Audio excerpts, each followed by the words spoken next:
রাত তখন প্রায় 12টা। ছোট একটা স্টেশন, নাম কল্যাণপুর স্টেশন। দিনের বেলা এখানে অনেক লোকজন আসে, কিন্তু রাতে পুরো জায়গাটা শুনশান হয়ে যায়।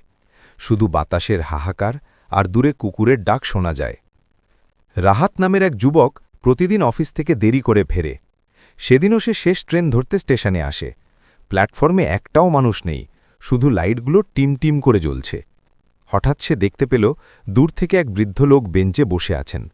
সাদা পাঞ্জাবি, মাথায় টুপি আর হাতে একটা পুরনো ছাতা। রাহাত একটু এগিয়ে গিয়ে জিজ্ঞেস করল, চাচা, ট্রেন আসবে কখন?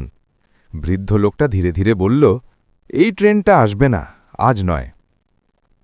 রাহাত অবাক হয়ে তাকিয়ে রইল। ঠিক তখনই হুইসেলের আওয়াজ শোনা গেল। অন্ধকারের ভেতর থেকে একটা পুরনো ধোঁয়াওয়ালা ট্রেন এগিয়ে এলো। জানালায় কেউ নেই, তবুও ট্রেনের শব্দ স্পষ্ট। রাহাত ভেবে উঠতে পারল না, যাত্রী নেই, আলো নেই, তবুও ট্রেন চলছে। বৃদ্ধ লোকটা বলল, এই ট্রেনে জোড়ো না ছেলে, এটা শেষ যাত্রা। রাহাত ভয় পেয়ে পিছিয়ে গেল। হঠাৎ ট্রেনটা প্ল্যাটফর্মে থামল, দরজা খুলে গেল আর ভেতর থেকে এক ঠান্ডা বাতাস বেরিয়ে এলো। চোখের পলকে বৃদ্ধ লোকটা গায়েব হয়ে গেল। রাহাত দৌড়ে স্টেশন থেকে বেরিয়ে যায়। পরদিন সকালে জানতে পারে এই স্টেশনে 50 বছর আগে একটা ট্রেন দুর্ঘটনা ঘটেছিল। সেই ট্রেনের কোনো যাত্রীই বেঁচে ছিল না, আর লোকেরা বলে মাঝে মাঝে মধ্যরাতে সেই ট্রেন আবার ফিরে আসে যাত্রী খুঁজতে।